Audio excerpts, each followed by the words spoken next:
అయితే మరి నాకు కొంచెం దూరంగా ఉంటారు అక్కడి నుంచి వెళ్ళిపోరు ఇక్కడ. ఈ రోజైతే ప్రకృతి చాలా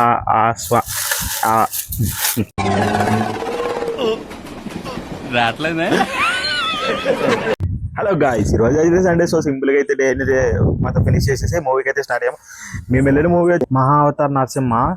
వెళ్ళి అలాగనే అయితే ఫస్ట్ కింగ్డమ్ ట్రైలర్ అయితే వేసాడు. ట్రైలర్ అయిపోయాక మూవీ అయితే చెప్తున్నా కదా, సూపర్ అంటే సూపర్ ఉంది. పక్క ఫ్యామిలీతో అయితే ట్రై చేయండి. మధ్యాహ్నం అయితే గంట స్లీప్ వేసి ఐలో ఆప్షన్ నిలగడాలు అయితే వచ్చారు. సరదాగా బయటకు కొంచెం తిరిగి టీ అయితే తాగేసి రూమ్కి వచ్చా. రూమ్కి రాగానే మా వాడైతే పదరా కోటికి వెళ్దాం అన్నాడు. సో హైదరాబాద్ ట్రాఫిక్ చూసారా, కొంచెం నవ్వుకొని బావా చెప్పరా. ఉప్మా చేస్తున్నావు కదా నువ్వు? అవును, ఉప్మా. ఉప్మాలో కాఫీ పొడి అయితే ఎలా ఉంటుంది? ఎందుకురా నీకు ఏసి బతుకు, ఎందుకురా నువ్వు బతుకు. ఐ మీన్ బెడ్ కాఫీ బదులు బెడ్ టిఫిన్ తినేస్తే గొడవ ఉండదు కదా, మళ్ళీ కాఫీకి పాలు వేస్ట్. మహానుభావుడు అయ్యా నువ్వు, నెక్స్ట్ లెవెల్ రా నువ్వు అయితే. మరి నాకు కొంచెం దూరంగా ఉంటారు అక్కడి నుంచి వెళ్ళిపోరు ఇక్కడ. ఇక్కడ ఉంటే సరిపోద్దా? వద్దు, అక్కడికి వెళ్ళిపో.